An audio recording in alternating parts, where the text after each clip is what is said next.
Aleluia, boa noite a todos. Paz de Cristo. Eu gosto sempre de começar com duas perguntas, então vamos lá. Primeira, você está feliz com Jesus? Segunda, Jesus está feliz com você? Só checando. Gente, uma alegria estar aqui com vocês.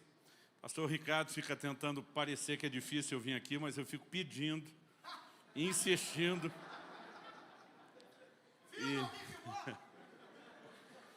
Mas Paulo disse aos romanos que a nação de Israel era amada por causa dos patriarcas. Eu quero dizer que vocês são amados por causa deles.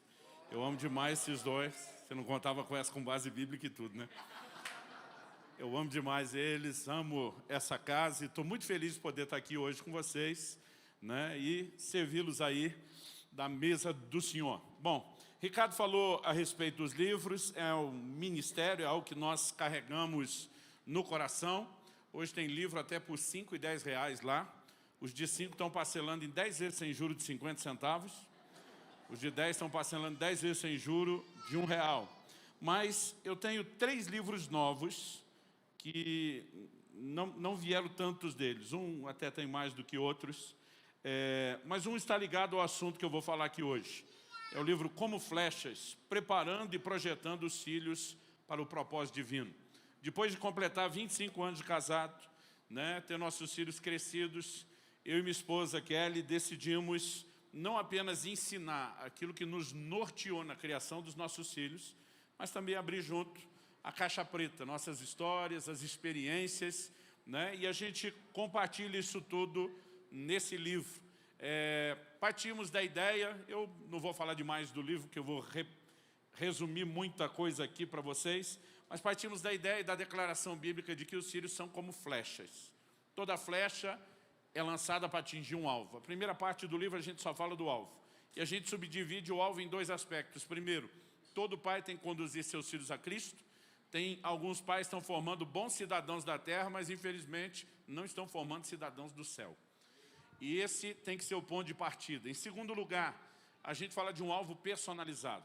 Os filhos saem todos da mesma fábrica, mas não são iguais. Mas não são iguais não é apenas porque têm temperamentos diferentes. Deus tem planos e propósitos distintos na vida de cada um deles. E nós precisamos aprender a discernir o propósito de Deus e encaminhar os nossos filhos para viver o destino profético que Deus tem para eles. Essa é a primeira parte do livro. Em segundo lugar, nós pegamos um outro texto, Isaías 49, 2, que diz, né, guardou-me como flecha polida na sua aljava. Se a flecha foi polida, né, significa que ela chegou na fase final de acabamento. Então, antes de ser lançada, existe toda uma preparação. E a segunda parte do livro a gente fala da preparação das flechas. Tudo, desde educação, criação, até um assunto que nos perguntam de mais correção, né? Se tem algo que superabundou, como a graça superabundou na vida do pecador, que superabundou na vida dos nossos filhos, foi disciplina, correção, né? E a gente dedicou 2 livros inteiros a isso. Mas quando a flecha estava pronta, ela não ia direto para o arco. O texto diz que ela foi guardada na aljava. Tem um tempo de espera. E a gente termina a terceira parte do livro falando do tempo da espera até que eles sejam lançados.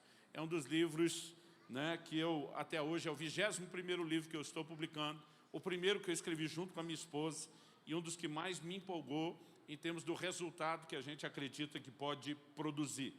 Eu trouxe um pouquinho, é um finzinho de feira, de um livro que eu tive a alegria de prefaciar e publicar agora em agosto, do meu filho Israel, Mate o Dragão, a batalha pela pureza sexual. E esse aqui talvez tenha um pouquinho mais do que o dos outros. Eu lancei no mês de março desse ano, Revelação, o caminho para a realização. Descubra quem você é e potencialize seus resultados. Daniel 11:32 diz que o povo que conhece seu Deus será forte e fará proezas. Então, o conhecimento de Deus, que é o que nós tratamos aqui como revelação, ele afeta quem você é. O texto diz que esse povo será forte e afeta aquilo que você faz, fará proezas. Então, nesse livro a gente fala muito do impacto da revelação de Deus na nossa identidade e na nossa produtividade. Tenho certeza que você vai ser abençoado, é satisfação garantida ao seu dinheiro de volta. Como eu vou embora, quem vai devolver o dinheiro é o pastor Ricardo. Apesar de estar parcelando ali em 10 vezes sem juros, Se houver alguém no nosso meio que diga, pastor, eu quero muito um desses livros que está lá, e você não pode pagar o preço que está sugerido. Só não confunda o verbo poder com querer, são verbos bem distintos. Tem gente que fala, eu não posso, mas na verdade ele não quer, né? Mas se você realmente não pode, é só você memorizar uma senha que você vai usar lá no stand. Você tem que chegar lá para eles e dizer assim, diante de Deus, eu não posso pagar esse valor aí. E eles vão acreditar em você. Porque eles vão ter certeza que você não é doido de brincar com isso. Então eles vão fazer uma pergunta, mais ou menos assim, pode pagar quanto? Porque alguma coisa nós vamos tentar tirar de você. Um dia eu falei isso, anunciando o livro da família. Tinha acabado de sair, Ricardo, 300 páginas do livro. Uma mulher me procurou no fim e falou, pastor, aquele negócio é uma brincadeira ou é verdade? Eu falei, é verdade. Ela falou, olha, eu fiquei com vergonha de ir lá no estande, porque eu só tenho R$2. Eu falei, só está com vergonha, pega o livro aqui que eu anunciei. Né? E entreguei o livro, fiquei esperando, de nada dela dar os 2. Aí eu falei, os R$2. Ela olhou para mim e falou, pastor, R$2 não paga nem o seu custo gráfico de impressão. Eu falei, não paga mesmo, mas pelo menos diminui meu prejuízo. E mostra a boa vontade da parte da senhora. Falei, os 2. Falei, dica, só comprou o livro numa grande promoção, em vez de dizer que ganhou por falta de condições. Né? Então, a gente quer poder te ajudar. Esses 3 livros que eu anunciei, só Deus sabe quanto me custou para trazer este avião para vocês hoje. Eles são a exceção desse eu não posso. Todos os outros a gente está disposto. Se você tiver num caso de pastor, eu não tenho hoje, não vou ter nunca, jamais. Eu estou disposto a dar o livro e orar por você para a coisa melhorar, tá bom? A gente não veio fazer comércio, eu não ganho nada com a venda dos livros. Agora, se você pode pagar o valor que está lá, ainda que seja em 10 vezes, né, lembre que você está ajudando a manter um ministério que disponibiliza muito recurso gratuito para as pessoas via internet, tá bom? Então vamos lá. Abra, por favor, sua Bíblia aí comigo. No Salmo 127. Salmo 127. Eu hoje quero ter uma conversa com vocês, um momento de abrir o coração, realmente um diálogo, uma conversa muito mais do que só aquele molde como normalmente a gente costuma fazer nos cultos e reuniões quando prega. Eu quero compartilhar muita coisa ligada ao assunto de criação de filhos, mesmo sabendo que nós temos muita gente aqui que não é pai. Mas eu quero dizer o seguinte, eu sempre falo para a moçada, a melhor hora de se preparar para o casamento é antes de casar e não depois. Tem muita gente que espera casar, espera ter um monte de problema, aí depois, quando ele não sabe lidar, ele sai correr atrás, quando poderia ter corrido na frente, quando poderia ter se antecipado. A mesma coisa em relação à criação de filhos. Então, eu quero ler aqui o Salmo 127, 4, que diz, como flechas na mão do guerreiro, assim são os filhos da sua mocidade.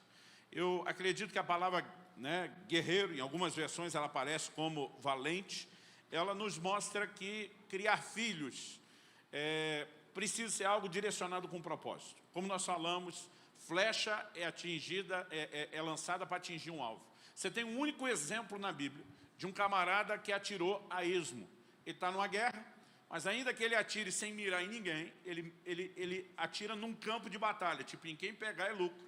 E a Bíblia dá esse detalhe para mostrar como a divina providência estabeleceu juízo sobre um rei de Israel, que estava lutando no meio do povo, disfarçado, para que não soubessem que ele era o rei, e a flecha o atingiu.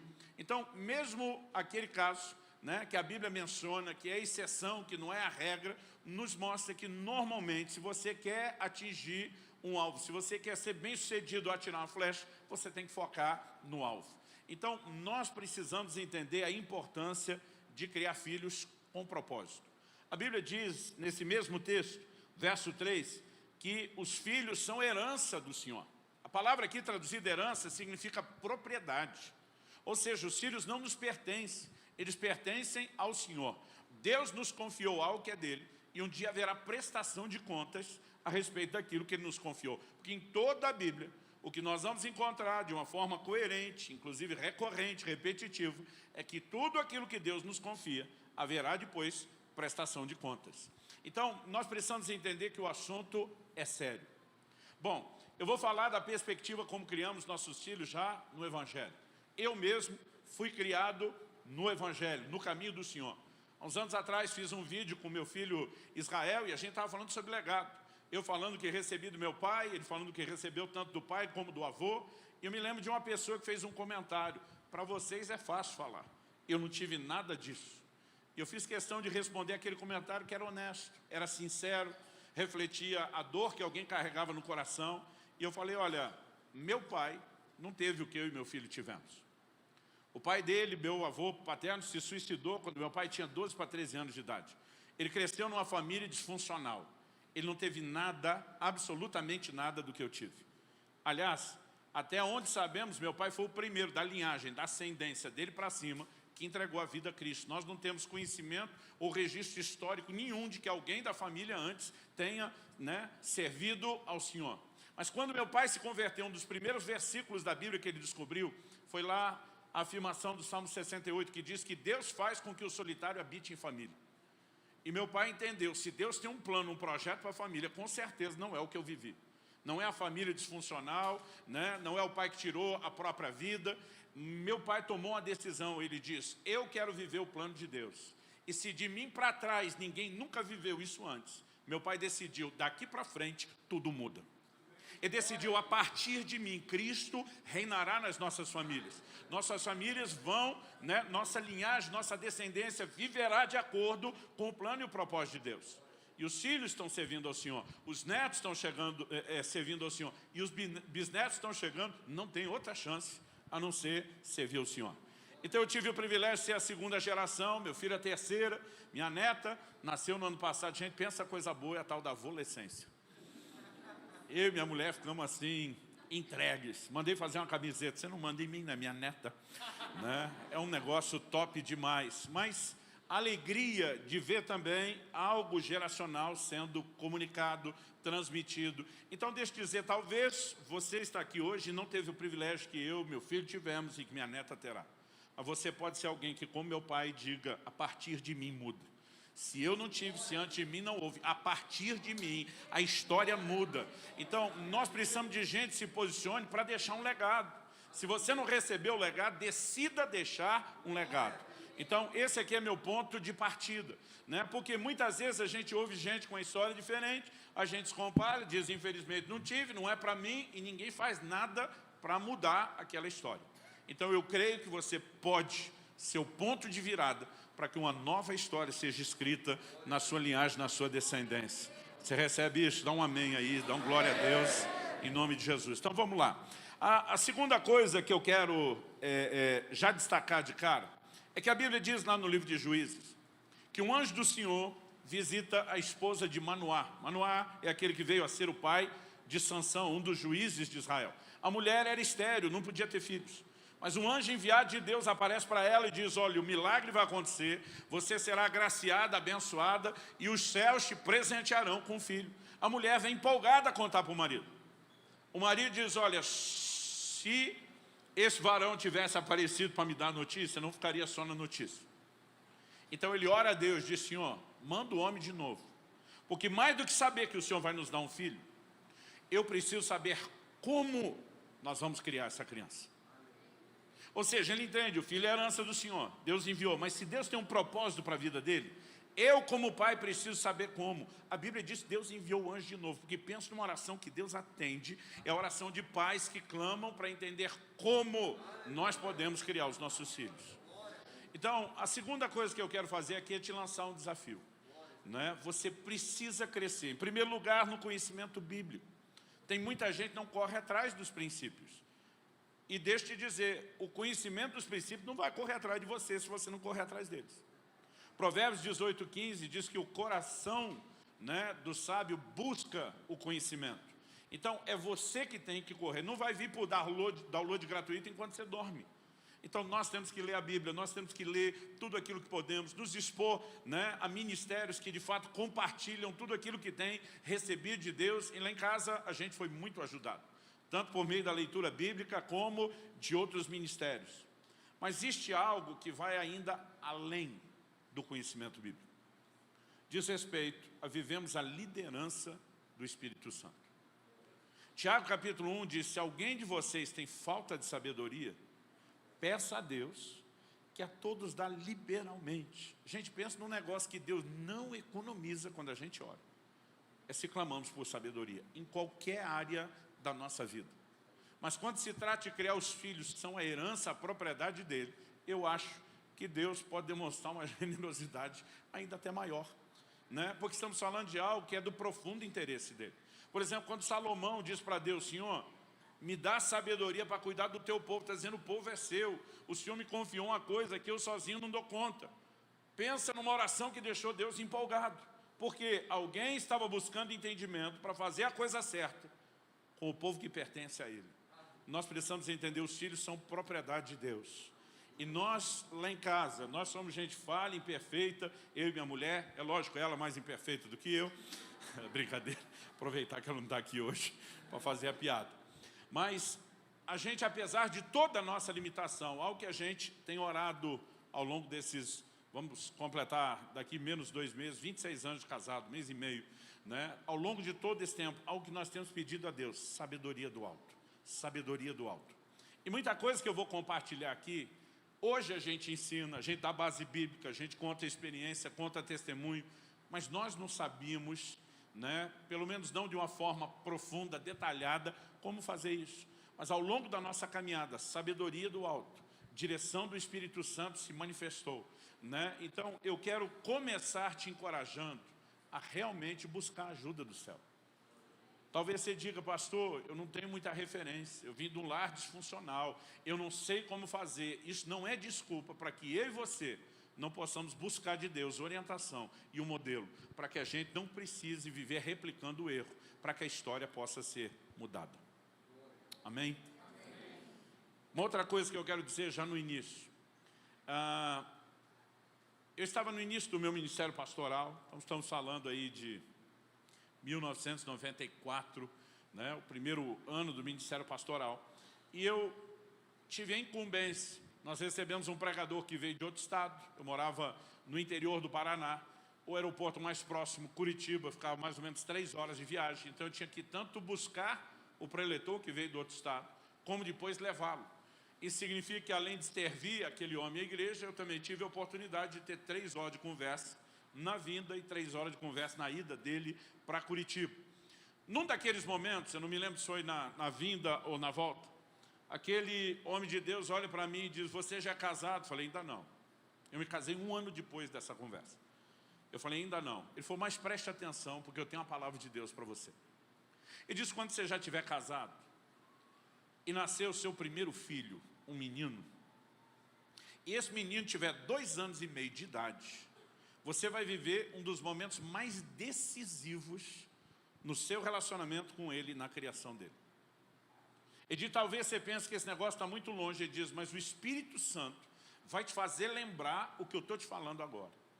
Então ele falou, quando ele tiver em torno de 2 anos e meio de idade, ele vai um dia te enfrentar como você nunca viu acontecer. Não vai combinar com o temperamento dele, com a criação que vocês deram, vai ser um negócio assustador para você. Ele me disse, esse é o dia decisivo.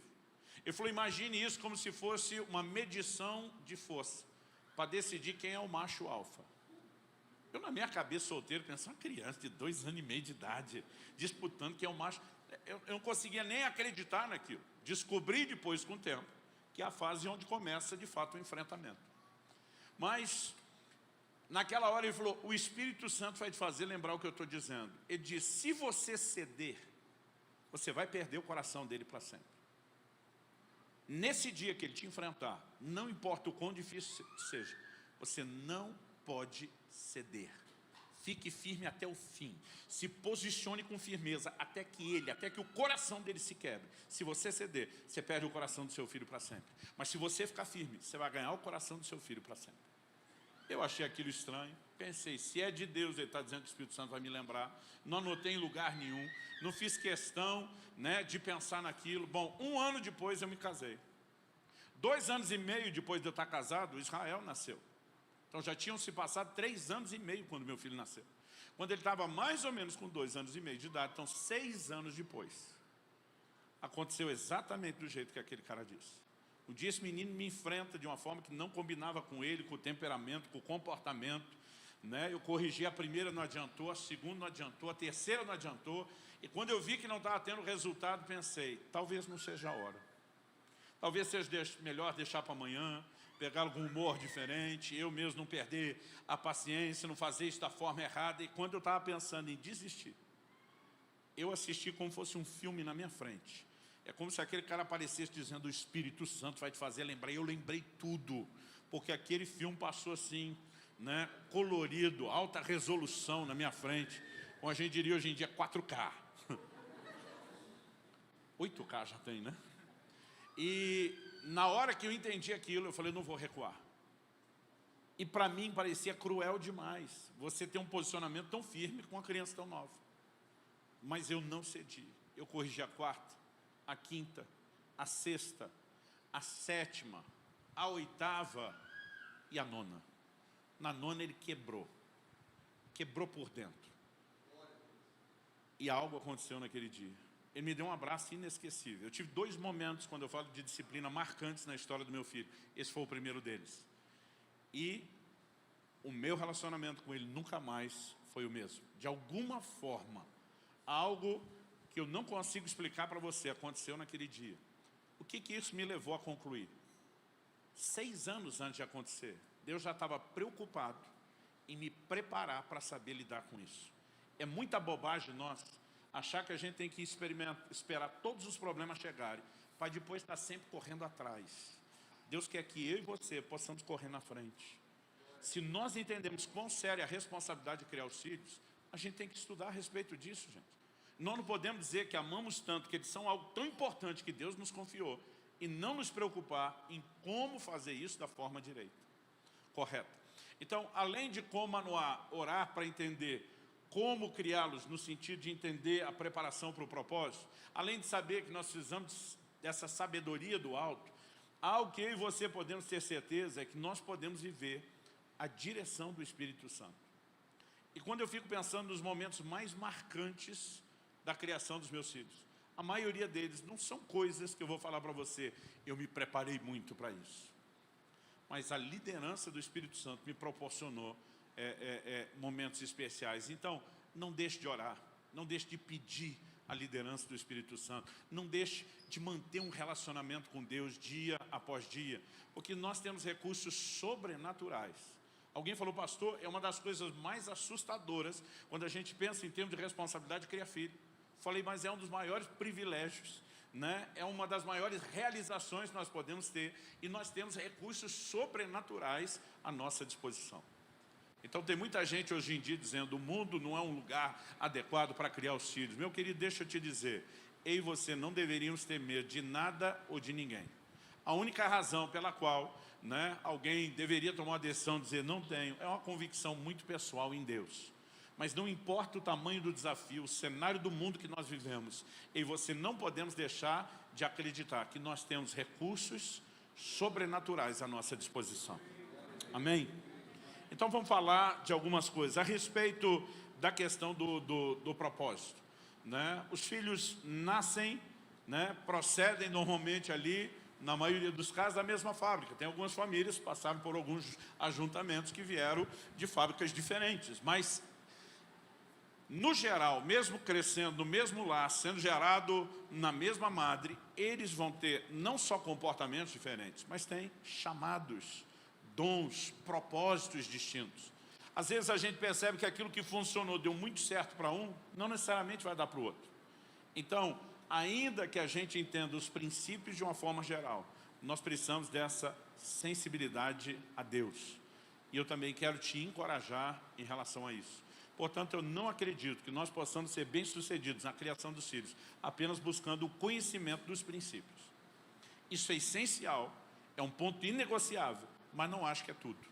O tempo todo, buscar a sabedoria do alto, buscar a intervenção do Senhor, levar os nossos filhos a um encontro e uma experiência com Cristo o mais rápido possível. Então, por exemplo, né, nós nunca impedimos eles de ver desenho de super-herói, de brincar, mas a gente fazia questão de provocar esse imaginário, dizendo, ó, não tem para ninguém. como o poder de Jesus Cristo. Não tem para ninguém como o poder do Espírito Santo. Nossos filhos começaram a aprender sobre oração, sobre fé, sobre aquilo que Deus pode fazer desde cedo. Quando a Lissa, minha caçula, tinha em torno de uns 3 anos de idade, o Israel estava com 6. Ele um dia entra no banheiro, né, está tentando ir tomar banho, ela entra atrás, ele com jeito põe ela para fora. Quando vai entrar, passa a porta, ela vem de novo. Ele põe ela para fora, com cada vez menos paciência, cada vez mais rápido. Põe ela para fora e tenta entrar, põe. Numa dessas, ele empurrou ela e fechou a porta, tipo, vou me livrar. E nessa de fechar a porta e ela tentar entrar, ele pegou o dedo dela na dobradiça da porta, esmagou o dedo dela, pondo o dedo pendurado de lado.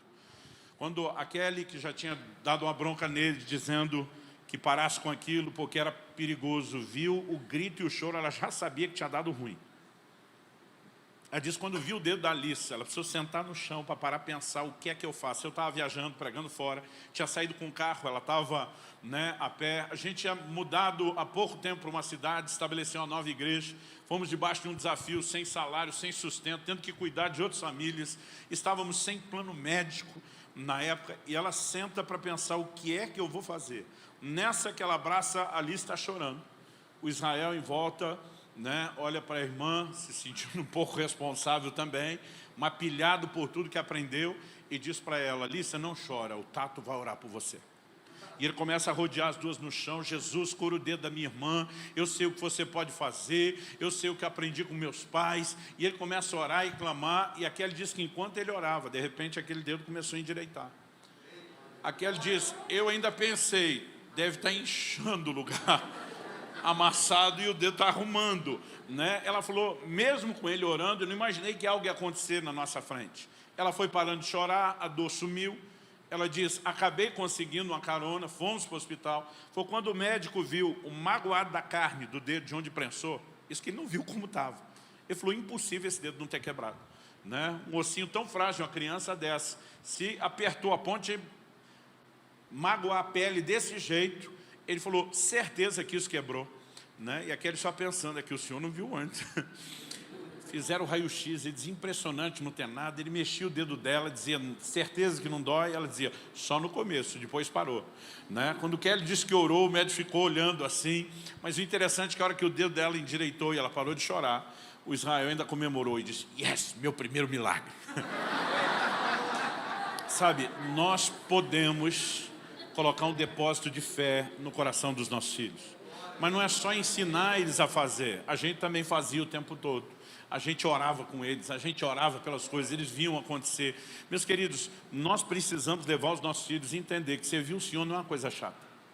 Alguns deles ficam achando, pô, que desgraça ter nascido num lar crente e não poder aproveitar o mundo. Irmão, desgraça está do lado de fora. Nós precisamos ensiná-los a respeito do privilégio que eles têm, né, de conhecer o Senhor. Mas se não levarmos eles a viver o Evangelho, né, na expressão do seu poder, eles crescem apenas no ambiente, porque alguns pais acham que criar os filhos no caminho do Senhor é só trazer para a igreja uma vez por semana. A Bíblia fala a respeito de eu e você ensinarmos a criança no caminho. Acho que foi o Ricardo numa live comigo que destacou esse negócio. Não é ensinar o caminho, é ensinar no. Você junto, você vai mostrando, você vai orientando, você vai direcionando. E nós podemos, né? Repito, nós podemos e devemos criar filhos de acordo com a declaração do Salmo 112, que sejam poderosos na terra, que façam diferença, que vivam o reino de Deus com poder. Agora, nesse processo, algumas coisas elas precisam ser inegociáveis. O ensino de princípios o tempo todo. Meu querido, o mundo está noite e dia com artilharia pesada para cima deles. Desde valores de desonestidade, de dar desperto, de favorecer a si, né, de alimentar o egoísmo em vez do altruísmo. Tudo é contrário àquilo que nós vamos ensinar.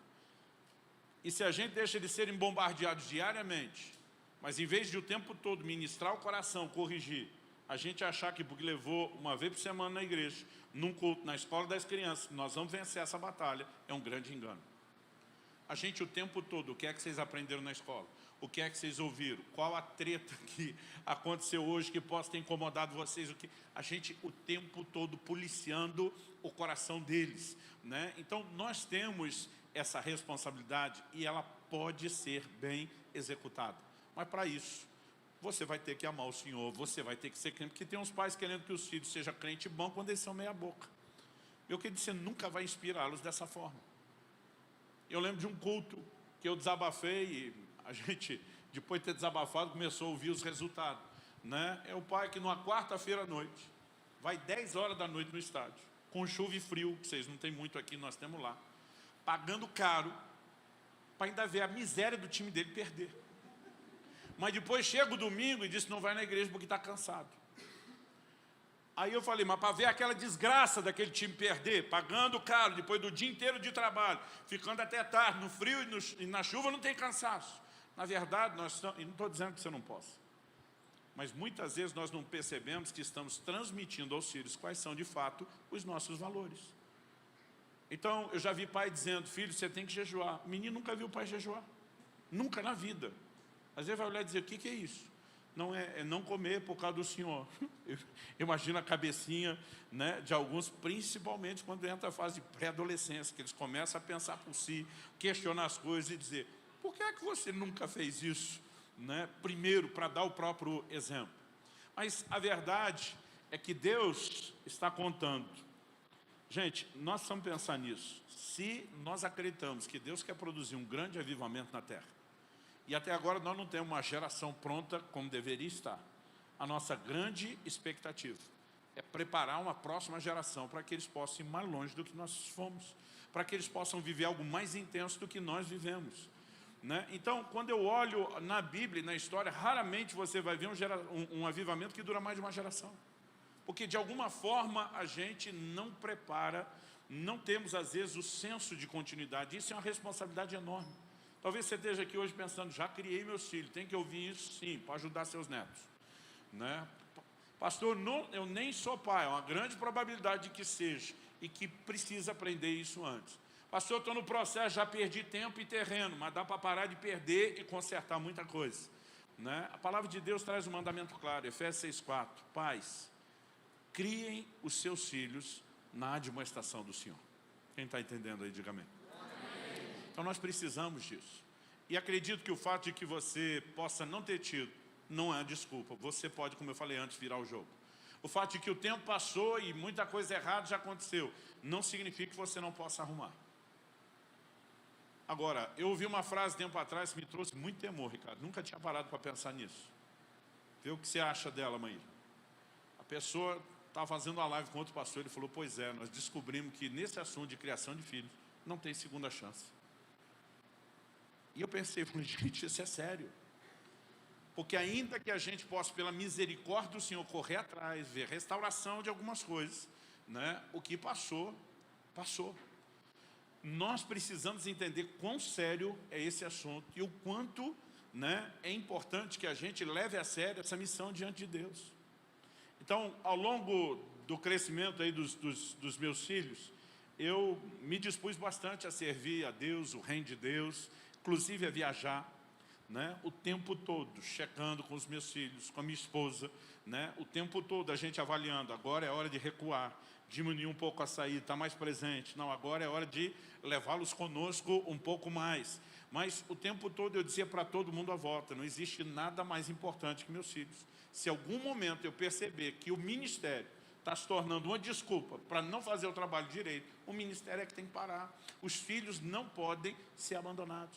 E tem muita gente que, em nome do sucesso, seja no ministério, na carreira, negligencia os filhos. Gente, nada que se constrói à custa do sangue dos filhos é um retrato de bênção na Bíblia. Pelo contrário, um retrato de maldição. Josué diz, depois da conquista de Jericó, maldito o homem que reedificar Jericó. A Bíblia diz, com a perda do filho primogênito, vai colocar os fundamentos. Com a perda do filho caçula, vai colocar as portas, que era o acabamento da cidade. Lá na frente, 1 Reis 16:34, fala de um tal de Iel, betelita. Diz que ele decidiu reedificar Jerusalém. E a Bíblia diz, com a perda do filho mais velho, ele lançou os fundamentos. Com a perda do filho mais novo, colocou as portas. Tudo o que você constrói à custa do sangue dos filhos não é retrato de bênção, é de maldição. Então não tem carreira, sucesso profissional, dinheiro ganho que vale a pena, ministério bem sucedido que vale a pena, se no final das contas nossos filhos estão ficando para trás. Agora Deus, ao mesmo tempo que quer que haja temor no meio no seu coração, Ele não quer que haja desespero. E mesmo onde houve falha, que a gente se paralise pela culpa, né? Há possibilidade de mudar o jogo e a história. E eu e você precisamos focar nisso. Haverá graça da parte de Deus. Quem está entendendo, diga amém. A dificuldade que muitos de nós temos é que nem a gente foi criado tão direito como deveria. O livro de Hebreus diz que nossos pais nos corrigiam conforme melhor lhes parecia. Isso significa que eles foram bem intencionados, mas não que acertaram em tudo. Eu não acertei em tudo com os meus filhos. E muitas vezes eu dizia para eles, até quando a gente erra, e na forma como nós consertamos as coisas, a gente quer de alguma forma dar exemplo para vocês.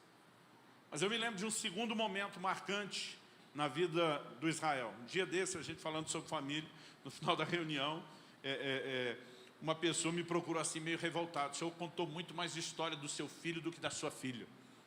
Eu falei, e daí? Aí disse que tem que amar os dois igualmente. Eu falei, criatura, eu amo os dois igualmente. A questão é que o primeiro foi o cobaia. A segunda se deu bem, porque tudo que nós fomos aprendendo com o primeiro, a gente foi evitando errar. Eu acho que é por isso que no Velho Testamento, o primogênito tinha herança dobrada. Era uma indenização, gente. Os que são primeiro aí sabem, né? O pai é duro pra caramba com o primeiro, vai amolecendo com os outros, né? O Israel, assim, quando era recém-nascido, a gente saía com 2 potes, um cheio de chupeta esterilizado, um vazio. Ia derrubando, a gente ia pondo no vazio, né, e trocando aquilo. Quando chegou a lista 3 anos depois, gente, era uma chupeta só, caía, eu limpava eu mesmo na boca, tuchava na boca da menina. Então, tá certo que a gente relaxa em outras coisas, mas você perde a neura, você alivia, até porque você vai aprendendo a administrar e lidar. Mas eu me lembro que na questão do Israel, ele tinha mais ou menos uns 6 anos, faltavam uns 2 meses para completar 7 anos de idade. E foi quando eu tive o meu segundo momento marcante com ele. Era o fim de semana do aniversário da minha esposa, não consigo lembrar exatamente quando foi, né, o dia, o mês, o ano. E lá em casa o aniversariante faz as regras, né? O aniversariante decide se quer festa, se não tem festa, se sai, se não sai. Ele decide e todo mundo acata. Eu lembro, né, que nós já tivemos assim, as decisões mais estranhas dos aniversariantes lá em casa, mas a gente sempre respeitou a regra. E o aniversário daquele estava chegando e eu perguntei, meu amor, o que é que você vai querer para o dia do seu aniversário? Falei, pode pedir até metade do meu reino. Um reininho de nada, estava mais fácil prometer. Ela olhou para mim e falou assim, eu gostaria de um fim de semana seu conosco com a família, que você não fosse a lugar nenhum e não pregasse. Eu falei para ela, dura coisa pediste. Mas é a regra e você vai ter. Né? E, de fato, a gente programou que ia descer o fim de semana para o litoral. O litoral paranaense fica 1 hora, no máximo 1h30 de Curitiba.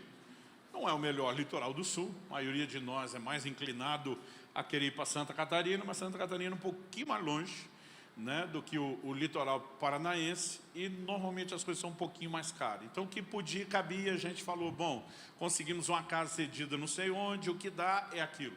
Decidimos ir com outras famílias, a gente ainda estava começando a igreja, para que os filhos pudessem também ter companhia, brincar. E eu me lembro que o programa, quando foi chegando de última hora, mudou. Em vez da gente ir na sexta-feira, a gente decidiu antecipar, descer na quinta-noite, para aumentar o fim de semana.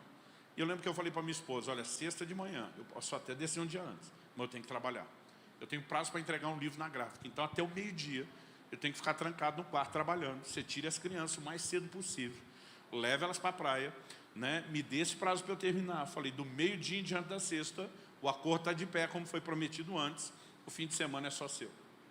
Era perto de umas 11 horas, porque eu sei que meu tempo estava acabando, e eu correndo para terminar aquilo. De repente a porta do quarto abre, entra meu filho Israel. Pai, eu sei que eu estou errado e que eu mereço apanhar. Eu falei, réu confesso, isso é ótimo. Pensa numa coisa valorizada em casa, era delação premiada. A gente dizia, olha, toda confissão, ela vai te dar alguns privilégios, porque lá em casa a gente descobria, se mentir, se negar o que fez de errado, vai ser disciplinado pelo que fez, e mais ainda por ter mentido. A gente era muito forte nessa questão da honestidade. Então ele entrou e falou, pai, eu sei que eu estou errado e que eu mereço apanhar. Então logo eu brinquei do réu confesso. Entra uma menina, filha de uma outra família que tinha descido conosco. E ela diz assim, pastor Luciano, o Israel bateu em mim. Quando ela falou isso, o vulcão entrou em erupção. Eu tenho né, forte dentro de mim, aquele temperamento colérico. Para quem não sabe o que é traduzindo, barraqueiro, tio pastor Ricardo. E o vulcão entrou em erupção. Uma das coisas que eu cobrava meu filho desde pequeno: não se bate em mulher, nada justifique, isso é inadmissível. E quando ela falou aquilo, o sangue já ferveu. Estou tentando me segurar. Eu digo: o que aconteceu? Aí ela disse assim: eu peguei uma garrafa PET, dessas de refrigerante, e dei na cabeça dele. Ele tomou da minha mão e deu de volta na minha cabeça. Eu falei: até aí me parece, está tudo certo. Ela disse: se tivesse parado aí, sim. Mas ela falou: só porque eu falei, não doeu? As crianças são incríveis, né? Eu falei: não tinha como doer, era uma garrafa de plástico vazia, era só uma brincadeira. Mas só porque eu falei, não doeu. Ele pegou e me deu a chinelada nas costas, eu não dei chinelada nele. Eu olhei e falei: filho, foi isso? Ele: foi, baixou a cabeça. Eu falei: seu processo foi acatado, pode se retirar, que a justiça vai reinar agora. E quando ela saiu, eu estou olhando o meu chinelo, pensando: vou dar uma chinelada nas costas desse menino para ele ver o que é bom. Nunca fiz isso, nem antes, nem naquele dia, nem depois, mas era a vontade, a raiva estava acesa dentro de mim. E quando eu olhei para o chinelo olhou para mim, rolou um clima entre nós. O Espírito Santo falou ao meu coração e disse: você vai perder a oportunidade da sua vida de ministrar o coração do seu filho. Eu levei um susto. Gente, eu não estava orando. Eu não estava aberto aos céus para ouvir. Não estava espiritual, estava carnal. Estava assim, não era nem na carne, era já no osso, no tutano. E eu sabia que uma advertência daquela, me chacoalhando naquele momento, não era algo para se ignorar. E de repente eu engoli seco, falei: Deus, me ajuda. É sua propriedade. Me ajuda. O que eu faço? O Senhor diz: ministra o coração dele. Eu falei: filho, você sabe por que você vai apanhar? Ele falou: porque você me ama, você me ensina. Eu falei: pode parar, você decorou esse negócio. Você não entendeu. Porque se Deus está mandando ministrar, eu falei: ele não entendeu. Quando eu falei para ele: você decorou e não entendeu, o Espírito Santo falou para mim: nem você nunca entendeu isso. Aí eu pensei: lascou. Se nem entendi, como é que eu vou explicar? Mas naquela hora eu sabia, ele quer arrumar algo em mim e no meu filho. E naquele momento eu acreditei de todo o meu coração que eu poderia usar os recursos sobrenaturais. O Senhor me disse: começa a percorrer a Bíblia com ele. Gente, eu comecei lá no livro de Provérbios, falando todos os textos sobre correção. Eu falei: você sabe que foi Deus que ordenou que os pais corrigissem os filhos? Ele falou: não. Eu falei: vamos ver isso na Bíblia. E à medida que eu falava com ele, parece que meus olhos se abriam. Eu comecei a entender coisas de uma forma que eu nunca entendi. Porque, gente, eu apanhava todo dia. Eu não lembro de um dia que eu não apanhasse. Eu cheguei a apanhar crédito. Um dia minha mãe me bateu, eu não tinha feito nada. Eu falei: eu não fiz nada. Aí meu irmão falou: fui eu, não fui ele. Aí minha mãe foi saindo e falei: ei, eu apanhei à toa. Ela falou: a próxima que aprontar está apanhado. A crédito. Aí fui lá, gastei numa boa também. Falei: já está apanhado. Então, eu e meus irmãos, de tanto apanhar, a gente desenvolveu uma tabela. Era emocional, não era escrita, mas a gente sabia: esse delito custa tanta cintada e não tem castigo. Esse aumenta a cintada, deve ter 1 ou 2 dias de castigo. A gente já sabia mais ou menos. Então, a gente juntava: bora fazer isso? Bora. A gente primeiro perguntava: vai valer a pena? Vai. Vamos fazer. Então, a correção, ela foi num nível que nos impediu de virar os delinquentes. Não é que não funcionou. Mas a gente nunca entendeu que o propósito daquilo, né, era justamente nos ensinar a viver de forma correta. E naquele momento que eu estou diante do meu filho, o que é que eu entendi? Eu vou replicar o modelo. Ele vai apanhar a vida inteira e talvez não vai aprender tudo o que precisa. E naquela hora eu comecei a clamar dentro de mim: Senhor, me dá sabedoria, me dá sabedoria. E eu comecei a entender aquele negócio de um jeito que eu nunca tinha entendido. E expliquei para ele, debaixo de uma graça e um favor de Deus, que eu queria ter gravado aquilo para liberar a ministração hoje. Foi um negócio assim espetacular. Aí eu falei: filho, a primeira coisa que nós vamos fazer é consertar com Deus. Porque você, além de me desobedecer, você desobedeceu a Deus. Eu falei: nós vamos orar. Você vai pedir perdão para Deus do que você fez. Ele falou: pai, estou com vergonha de Deus. Eu falei: acho ótimo. Sinal que tem arrependimento aí. Eu falei: eu vou ajoelhar com você, eu vou estar do seu lado. Mas você que fala com Deus. Aí nós fizemos uma oração, ele todo envergonhado. Oh, meu Deus, fui mal. Conversou daquele jeito como criança e eu vi que ele estava tocado pelo Senhor. Eu falei: agora não é porque você se acertou com Deus que não vai ter o nosso acerto. Falei para ele, mão na mesa, tinha a mesa que estava o computador trabalhando, parecia a polícia dando baculejo. Mão na mesa, falei, olha para frente, não olha para trás, não desvia, não se protege, não corre, não esquiva. Eu falei, eu vou te dar a chinelada da sua vida. Falei, papai não trouxe a varinha para a praia, a gente tinha uma varinha especial em casa. Falei, eu não vou usar a mão que te abençoa e te acaricia, então eu vou usar este chinelo, nessa região que Deus caprichou e colocou um pouco mais de carne. E eu falei, vou te dar uma chinelada em nome do Senhor dos Exércitos. Eu falei, mas preste atenção, vai ser a chinelada da sua vida. Pensa no terror que eu fui tocando no menino. Ele dizia, vai logo, pai, corrige logo. E quando eu dei aquela chinelada, ele mordeu os lábios, ele segurou, ele não chorou. Mas ele virou para mim e deu um abraço inesquecível. Essa lembrança me emociona até hoje. Um abraço apertado, me fez lembrar aquela vez que ele quebrou os 2 anos e meio de idade, depois das 9. E ele falou, pai, eu entendi o que você falou. Ele falava comigo desse jeito, Ricardo, ele dizia, eu entendi, não foi aqui, ele apontava para a cabeça, ele dizia, eu entendi aqui, ó, no meu coração. Ele falou para mim, o senhor pode achar que eu sou muito novo para te prometer o que eu vou te prometer. Mas ele disse, essa foi a última vez que você me disciplinou. Nunca mais na sua vida você vai me disciplinar. É lógico que eu não acreditei. Mas nunca mais eu precisei disciplinar meu filho. Nunca mais. Quando ele entrou na adolescência, lógico, às vezes tinha que dar algum tipo de punição, dizer, não vai jogar videogame, até melhorar a nota na escola. Mas disciplina, nunca mais. E de repente eu comecei a perceber, nós podemos ter resultados que humanamente nós não conseguiríamos, mas debaixo da graça, da direção do Senhor. Agora, pais, muitos de vocês, porque cresceram num ambiente rígido, resolveram afrouxar com os filhos. E você não para pensar que ao quebrar o padrão bíblico, você, na verdade, está distorcendo um caráter. Alguém disse com muita propriedade, tempos difíceis geram homens fortes. Homens fortes produzem tempos fáceis. Tempos fáceis geram homens fracos. Sabe, muitas vezes nós ficamos naquela de queremos que a próxima geração... Já vi muito pai dizendo, eu puxei carroça, meu filho não vai puxar. Eu falo para alguns, e foi puxar a carroça que fez de você o homem que você se tornou. Como é que você vai poupá-los? Sabe, muitas vezes nós não entendemos o que é amor. Eu vejo o pai dizendo, não vou corrigir, eu amo meu filho. Eu digo, tu está maluco? A Bíblia diz que o pai corrige o filho que ama. Correção não é falta de amor. Se está acontecendo sem amor, está errado. Mas é porque a gente se importa que a gente tem que ser firme. E lá em casa, irmão, penso num negócio que nós decidimos. Era ser firme. E eu dizia, filho, eu tinha raiva, eu falava para os meus filhos, quando meu pai dizia isso. Uma das frases que eu mais odiava era que meu pai dizia, um dia você vai me entender. Falei, e a pior parte não era ouvir isso, era depois que eu cresci, entender, dizer, ele tinha razão. Eu falei, agora é minha vez de me vingar em você. E dizer, um dia você vai me entender. Hoje estou vivendo um momento que, agora ele é pai, toda hora ele me liga. Diz, pai, eu te entendo. Eu digo, não, tudo só começou, essa menina tem 1 ano, né? Como que você já me entende? Você só começou. Mas sabe, nós precisamos trabalhar a vida dos nossos filhos, sabendo que nós temos ajuda do alto.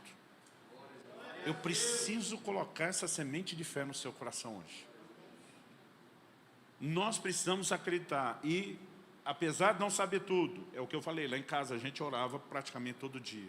Senhor, precisamos de sabedoria, precisamos da liderança do Espírito Santo. Quando eu olho para trás, os momentos mais marcantes na criação dos nossos filhos, a gente tinha entendimento dos princípios, mas a gente tinha a liderança do Espírito Santo. Eu me lembro que meu filho estudou muito, fez inclusive um cursinho para passar. A turma chama aqui de um vestibulinho, não é vestibular de universidade, mas era para entrar num curso técnico desses do... Hoje em dia não é mais colegial, como é que chama? Ensino médio. Era um curso técnico muito disputado, porque era gratuito, e de uma universidade lá no Paraná, negócio top. E meu filho, assim, era o sonho dele entrar naquele negócio, e todo mundo empolgou, corajamos, apoiamos ele no tempo do estudo, oramos junto, e ele passou. E quando ele passou, foi uma festa lá em casa. Ele fez festa, a gente com ele. E eu saí para o quarto orar para agradecer a Deus a vitória do menino. E quando eu estava orando, o Espírito Santo disse, você nunca me perguntou se era da minha vontade que ele fizesse esse curso. Irmão, até esse dia, eu nunca ouvi ninguém dizer que a gente tinha que perguntar para Deus que curso o filho ia fazer. Nunca pensei em espiritualizar um negócio desse, de coração. O Senhor me disse, você é um guardião do destino profético do seu filho. Se ele entrar nesse curso, ele vai se perder em relação ao meu propósito para a vida dele. E você é o responsável por pará-lo. Eu falei, não faz isso comigo, não. Só podia ter não deixado o menino passar. Eu saí daquele quarto, chamei meu filho, falei, filho, nós vamos ter uma das conversas mais desagradáveis da sua vida. Mas antes da gente tê-la, eu quero que você saiba, você tem alguma dúvida de que eu amo você? De que eu te apoio e quero o melhor? Ele falou, não, pai, nenhuma. Eu falei, você tem alguma dúvida que seu pai procura ser um homem de Deus que ouve o Espírito Santo? Ele falou, não tem. Eu falei, pois olha, eu entrei no quarto agradecer a sua vitória. Você viu a minha empolgação com você. O Espírito Santo me disse, nós nunca perguntamos o que ele queria. E não só isso, ele me disse, se você entrar nesse curso, você se perde em relação ao propósito dele. E ele me disse que eu, como guardião do seu destino profético, tenho que te parar. Eu te amo. E porque eu te amo, eu vou parar o seu sonho agora. Eu falei, você tem duas opções. Acatar aí chorando, ou me dar um voto de confiança. Os olhos dele encheram de lágrimas. Ele falou, pai, o senhor sabe o quanto eu queria isso. Eu queria muito. Eu falei, eu sei, filho. Ele falou, mas eu não queria isso. Mais do que eu quero agradar a Deus e honrar você. Eu escolho te obedecer. Eu decido te obedecer. Ele acabou indo para um outro colégio. E pela misericórdia de Deus. A Alissa, 3 anos depois, né, porque ela é 3 anos mais nova. Então, assim, quando o irmão se formou no ensino médio, é que ela passou e entrou no 1º ano. Né? O tempo todo ela dizia, o Israel já tinha mudado, não morava mais no Brasil. Ela dizia, pai, o Israel é uma lenda na escola. Ele pregava o evangelho, ele ministrava um monte de gente. Os professores chamavam ele nas classes para pregar nas classes. Ele marcou a vida de muita gente. Eu não sei o que teria sido no outro curso, porque eu não quis pagar para ver. Mas eu sei o que foi quando nós o encaminhamos para aquele lugar. Então, ao longo desse processo, se eu estivesse aqui dizendo só para você, olha, estudei, aprendi tudo, essas coisas me ensinaram muito. Agora, eu sei que vocês são uma casa que tem muito ensino bom sobre família. Então, embora isso seja muito importante, não creio que seja o maior desafio. Mas uma coisa que eu tenho entendido de Deus é encorajar até as pessoas que já sabem. E é inegociável conhecer os princípios. Nós precisamos de sabedoria do alto. Nós precisamos da liderança do Espírito Santo. Nós precisamos, né, permitir que Deus nos guie nesse processo de encaminhar os nossos filhos a viver o melhor que Ele tem. Quanto tempo eu tinha mesmo? Mas que hora eu comecei mesmo? Começou, era 9 horas. Vocês aguentam um pouquinho mais? Glória a Deus. Eu achei que tinha falado uns 10. Certeza? Você começou 15 para as 9. Antes era 9, agora é 15. Se eu continuar perguntando é 8h30, daqui a pouco é 15 para 8. Tá bom, eu não preciso. Senti o peso de ter mentido. Você quis me ajudar, foi peso para a consciência. Eu gostaria muito, hoje, não só de te encorajar, mas de orar com você. Eu não estou aqui para te apontar o dedo, não vim aqui jogar pedra em você, não quero você comparar, puxa, não tive isso. A questão não é o que não houve até hoje, é o que pode ser a partir de agora. Sabe, quando eu digo que a gente não tem segunda chance, não significa que naquilo que erramos o caso é perdido. A gente pode ter consertos, não significa que seria igual a ter acertado, mas ainda assim o quadro pode ser mudado e a gente pode ver melhora. Né? Então, eu quero pilhar o seu coração com fé, mas te encorajar. Nós precisamos, de fato, entender essa responsabilidade. E no processo de preparar os filhos, a gente precisa entender o que é ser firme e negociável. Eli não corrigia seus filhos. Estragou completamente o caráter dos meninos que se desviaram, né, a ponto de Deus ter que julgá-los. Nós precisamos entender que se amamos os nossos filhos, nós vamos ter que ter firmeza com eles. Firmeza em ensiná-los conduta, procedimento, comportamento. Né? Deus nos criou como seres sociais. Nenhum de nós vai viver sozinho, isolado num canto. Então, muitas vezes, desde questões relacionais, às vezes os pais não se posicionam, né? Não ensinam os filhos. Eu dizia para a Kelly, eu dizia, olha, você é uma pedagoga, você entende tudo de educação das crianças, mas se tem algo que eu não vou deixar você negociar, é você deixar ter um coração tão maternal que proteja o filho quando estiver errado. Nós vamos confrontar essas crianças o tempo todo que elas precisarem de confronto. Mas também nós vamos despejar muito amor. Nós vamos cercá-los da melhor forma possível. E, como eu disse, no processo, a gente o tempo todo orando para ouvir Deus. Como durante 17 anos, eu fiquei em média 3 dias por semana fora, uma grande preocupação que eu tinha, né? Eu sei que isso não é só o caso do pregador. Né? Filho de um caminhoneiro, filho de um jogador, existe um monte de profissão, de um vendedor, de gente que viaja, né? Então assim, o tempo todo eu orava e dizia assim, como eu posso agir para que eu não fique ausente, distante ou desconecte dos filhos. E todo lugar onde eu ia pregar, minha esposa, ela ama fotografia, ela me importunava, tira foto dos lugares que você vai. Eu tinha que tirar foto do culto, tinha que tirar foto da igreja. Se me levavam a conhecer alguma coisa na cidade, tinha que tirar foto. Eu não gosto, eu gosto de lembrar daquilo que eu olho. Eu não preciso de foto para muita coisa. Mas minha esposa pedia, mas quando eu voltar, meus filhos queriam saber. Queria saber o que Deus fez, eu tinha que contar os testemunhos, eu tinha que falar do que eu preguei, né? E a gente foi criando uma cultura. Então, quando voltava, eu ia dar o reporte, né, de tudo aquilo que aconteceu. E eu lembro de um dia que eu tinha pregado numa cidade do litoral do Nordeste.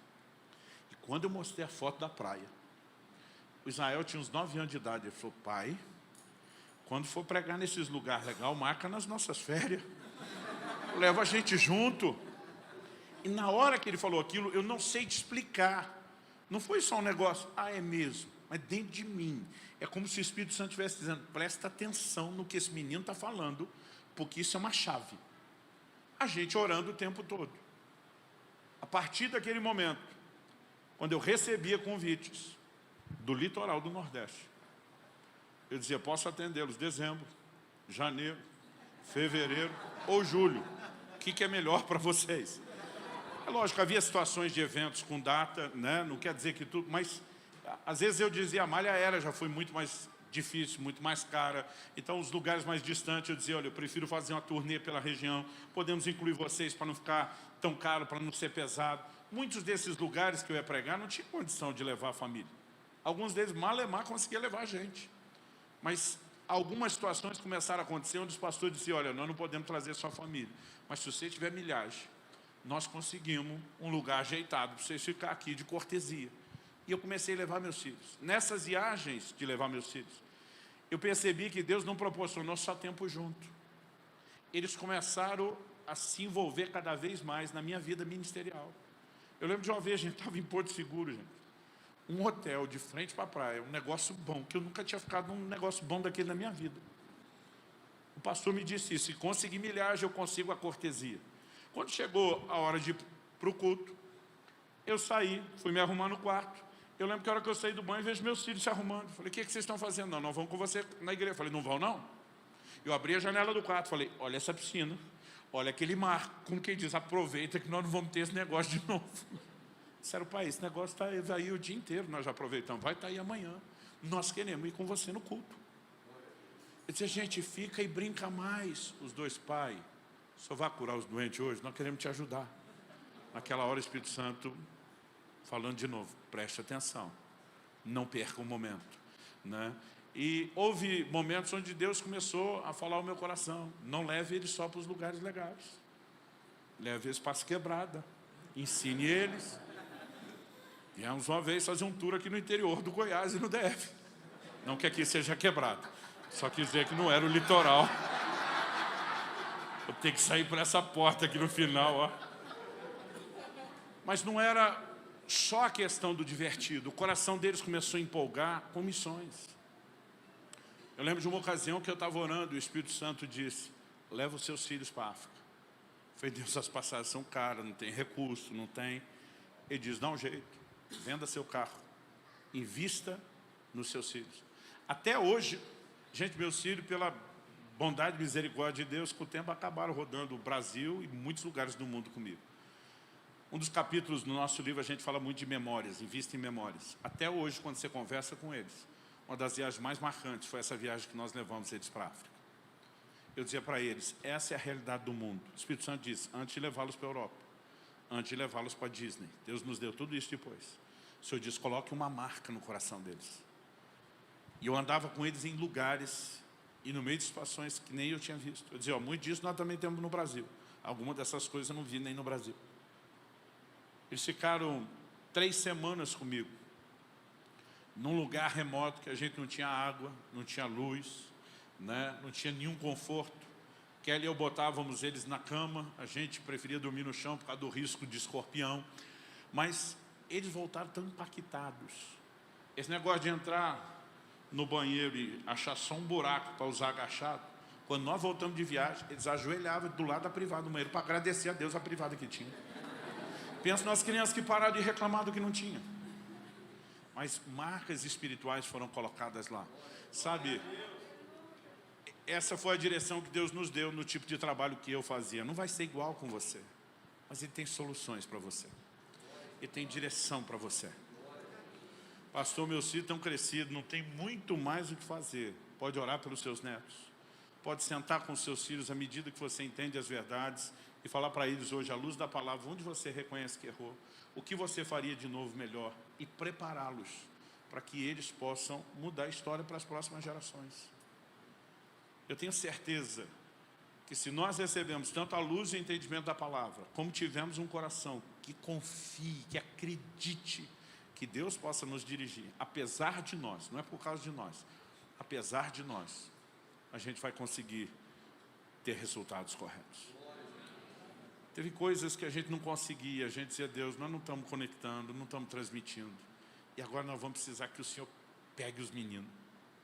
Aí voltava de um acampamento, que teve experiência com Deus, que Deus falou ao coração, que Deus mexeu. Coisa que às vezes a gente tentava conversar e não conseguia.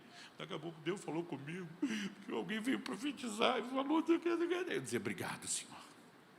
Nós temos um aliado poderoso, com o qual eu e você podemos contar no dia a dia.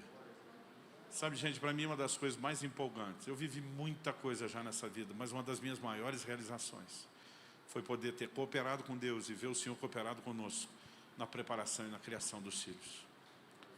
E a gente entendeu e decidiu investir pesado agora na formação dos nossos filhos como futuros pais.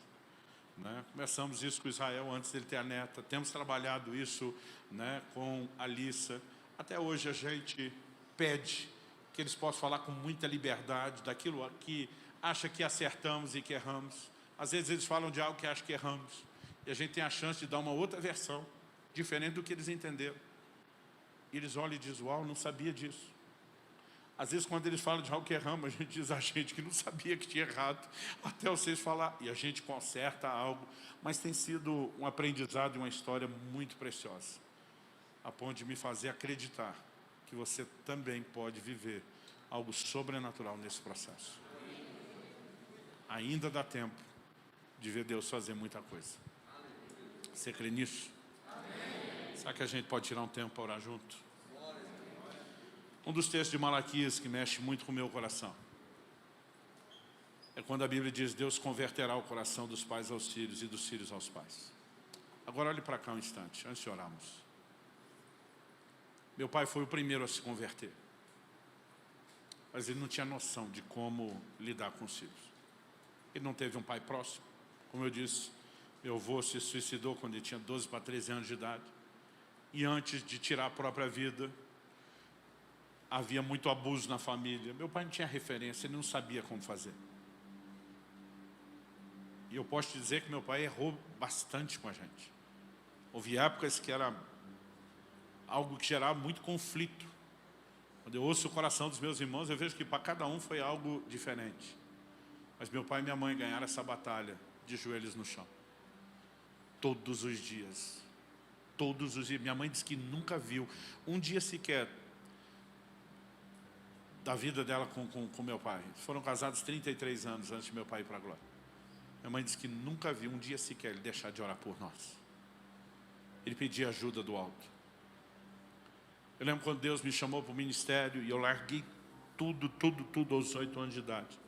Eu não fiz do jeito que meu pai esperava. Meu pai queria que eu fosse para um seminário teológico. Que depois de 4 anos, formado em teologia, eu saísse para assumir e pastorear uma igreja. Eu pulei a parte do seminário. Eu não fui pastorear a igreja, fui para o ministério itinerante, né? Eu vivia totalmente de fé e sem renda nenhuma. E meu pai achava que isso não era preparação para formar uma família. E nós começamos a ter conflitos.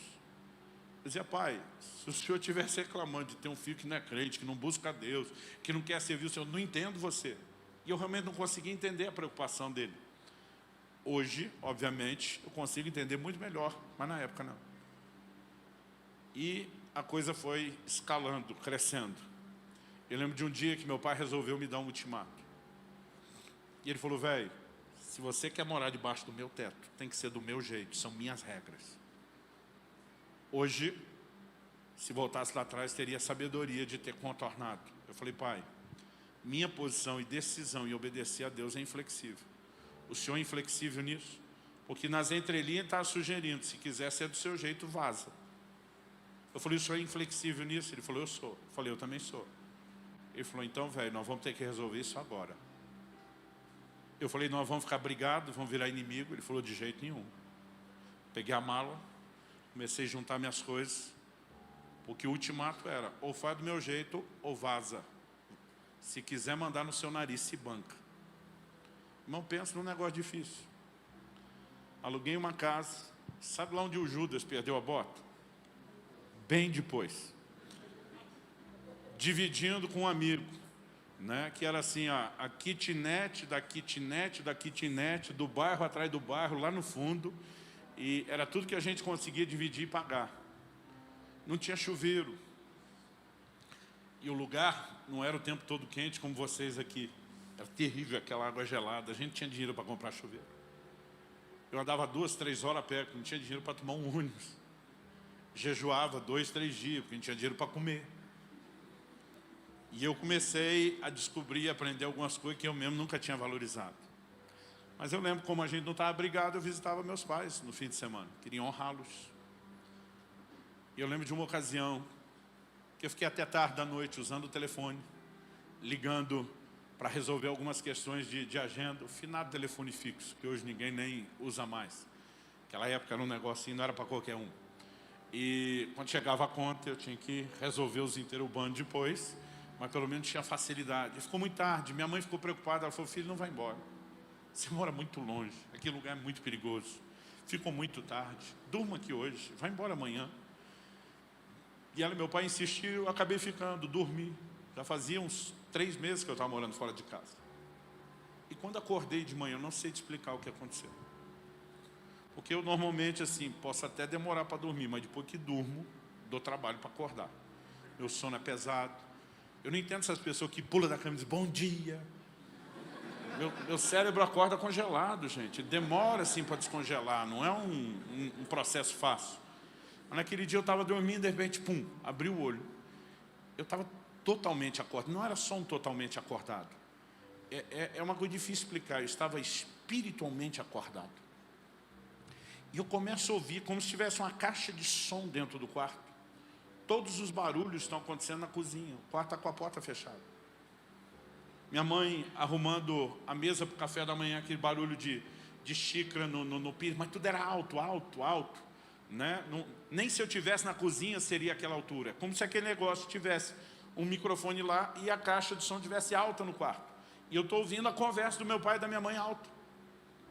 Meu pai falando com a minha mãe e dizendo, passei essa semana num garageiro, garagista, não sei como chamava, esses caras que negociam carro. Lá no Sudeste a gente chamava de picareta, alguns lugares picareta não pega legal. Mas era assim, era um vendedor. E meu pai disse, encontrei um negócio, ele tinha um Opala Commodore, que o negócio era top. Eu falei, encontrei um negócio bom. O cara troca de mano comigo, no meu Opala. 2 carros. Uma Brasília e um Fiat 147, lembra desse? Minha mãe disse, por que razão você trocaria um carro em 2? Minha mãe não dirigia naquela época. E meu pai disse para ela, eu estava pensando, será que se eu desse o carro para o Luciano, para ajudar o ministério dele, será que ele entenderia que eu não estou totalmente contrário a tudo? E quando chega esse ponto da conversa, a caixa de som desliga. Eu não ouço mais nada. Mas o Espírito Santo diz, preste atenção. O que eu entendi? Deus disse, seu pai não vai te chamar para admitir que está errado. Esse é o mais perto de onde ele chega para tentar negociar de uma forma que você entenda. E Deus me mostrou os limites do meu pai. O Senhor me disse, se humilhe e conserte você. Eu lembro que eu fui para a mesa do café da manhã, estava arrumado do jeito que faz tempo que eu não via. Sentei à mesa e eu tomei a dianteira. Falei, pai, eu nunca planejei sair de casa do jeito que eu saí. Eu achei que eu iria sair casado ou indo para o campo missionário. Não morar sozinho na mesma cidade. Eu falei, eu não tenho problema de lidar com isso. Mas o que eu não queria é que o Senhor achasse que eu quis desonrar o Senhor. Eu falei, o senhor lembra daquele episódio quando Daniel fala para o capitão da guarda? Nos coloque à prova. Eu sei que você está com medo da gente estar fazendo errado em beber água e comer legumes. Mas nos dá um tempo e põe à prova para ver se Deus está conosco. Eu falei, eu tenho a mais absoluta certeza de que Deus está me guiando por um caminho não convencional. Mas eu não quero que o Senhor ache que eu quero te desonrar. Eu falei, será que o Senhor pode me dar até o fim do ano? Se o Senhor não conseguir enxergar que Deus está me dirigindo nisso, e que de fato esse é o caminho para trilhar, eu vou fazer tudo do jeito que o Senhor quer. Meu pai disse, até o fim do ano eu posso aceitar. Eu falei, isso é ótimo. Ele falou, se quiser pode voltar para casa hoje. Eu lembro que foi o tempo de eu juntar os amigos e buscar minhas coisas. Quando voltei, não sei se eu cheguei para a hora do almoço ou logo depois. Em vez de encontrar um Commodore, uma Opala Commodore na garagem, o que é que eu encontro? Uma Brasília e um Fiat 147. Do jeito que eu vi no quarto. Meu pai pega a chave da Brasília e diz, isso é para te apoiar no ministério. Já estava tudo certo. A momento nenhum ele me disse o que estava conversando com a minha mãe. E ele nem sonhava que eu já tinha ouvido isso de Deus. Alguma coisa mudou no meu ministério aquele dia. Meus irmãos reclamaram a vida inteira. O senhor deu carro para o Luciano, deu para nós. Ele diz, nunca dei carro para filho. Ofertei para o ministério de um. Os outros é que não foram para o ministério. Mas o meu ministério mudou depois daquele dia. Porque a bênção dos pais tem um peso extraordinário. E sabe, a gente quando está na flor da juventude, quer resolver tudo na paixão, no ímpeto, na ignorância. Não temos sabedoria. Às vezes os pais não foram preparados para isso. Mas eu comecei a entender Deus dizendo, ei, facilita, não dificulta. Eu sinto Deus de dizer para alguns pais aqui e para alguns filhos hoje, facilite, não dificulte. A gente tem uma graça de Deus aqui, tem um ambiente profético aqui hoje. E eu creio que esse sopro de cura e de restauração que já passou na minha casa, quando eu estava como filho sendo criado, quando eu estava como pai criando filhos, vai soprar sobre a casa de vocês também. Então vamos terminar orando por isso. Espírito Santo, nos ajuda. Não permita que o inimigo coloque peso de culpa ou condenação sobre ninguém nesse lugar. Pessoas que talvez não entenderam com clareza como deveriam se conduzir ou que não agiram de acordo com a luz que tinham. Mas que o Senhor está chamando para um lugar de conserto e restauração. Aqueles, ó Deus, talvez ainda nem pais são, ou estão no início da jornada. Eu oro que eles sejam encorajados, estimulados, absorvam o entendimento. Senhor, a verdade é que hoje a gente está aqui atirando para todo lado. E orando que o Senhor use essa conversa e esse compartilhar como bem lhe aprouver. Mas o principal nós oramos. Traz socorro do alto. Ajuda cada pai e mãe, cada futuro pai e mãe nesse lugar. Ajuda os filhos nesse lugar. Derrama a tua graça. Derrama o teu amor, meu Deus, nesse lugar hoje. Acende a fé do coração de cada pai e mãe, cada futuro pai e mãe. Para que possam viver os recursos do céu, a provisão sobrenatural do Senhor. Nós clamamos em nome de Jesus. Nós oramos que toda amarra do inferno caia por terra, em nome de Jesus. Todo espírito de confusão e perturbação que tem rodeado as casas, todo o assalto das trevas tentando roubar os filhos para longe do Senhor, nós resistimos e confrontamos em nome de Jesus. Mas muito mais, Senhor, do que interromper qualquer ação demoníaca, nós clamamos pelo movimento dos anjos. Aqueles que a Tua palavra diz são espíritos ministradores enviados a serviço daqueles que hão de herdar a salvação. Mas nós clamamos por interferência do alto. Nós clamamos a manifestação do Teu poder na vida de cada família aqui representada hoje, em nome de Jesus.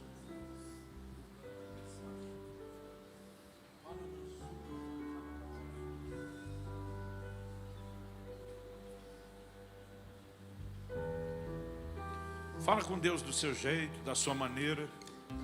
Pede ajuda que você entende que precisa pedir. Clame por sabedoria do alto. Clame pela liderança do Espírito Santo. Clame por discernimento e percepção profética para entender como você deve criar os filhos ou futuros filhos. Ore por um batismo de amor e perdão na sua casa e nos relacionamentos. Quer você esteja na posição de um pai ou de um filho ou de ambos.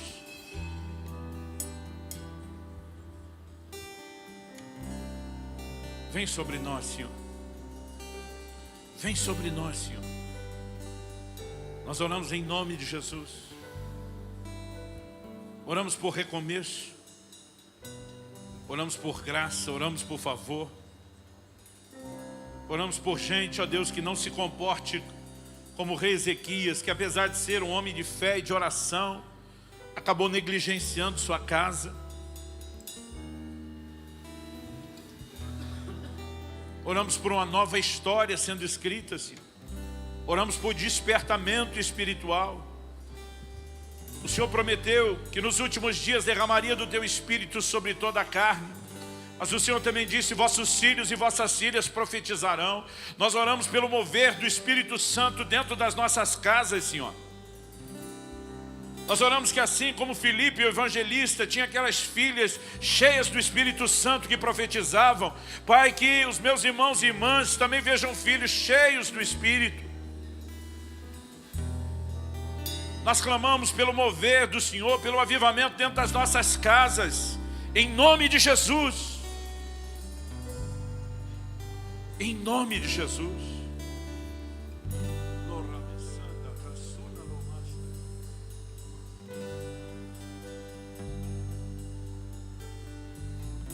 Deus, eu sei que alguns precisando de milagres, de intervenção do alto, e nós oramos por isso.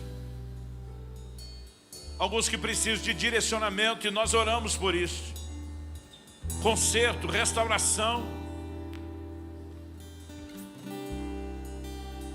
Em nome de Jesus. Em nome de Jesus.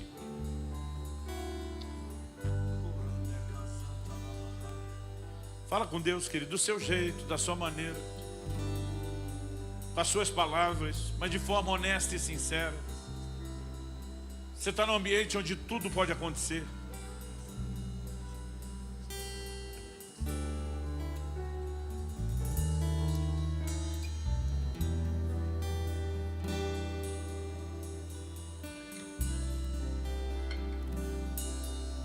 Favor, meu Senhor, clamamos favor e graça.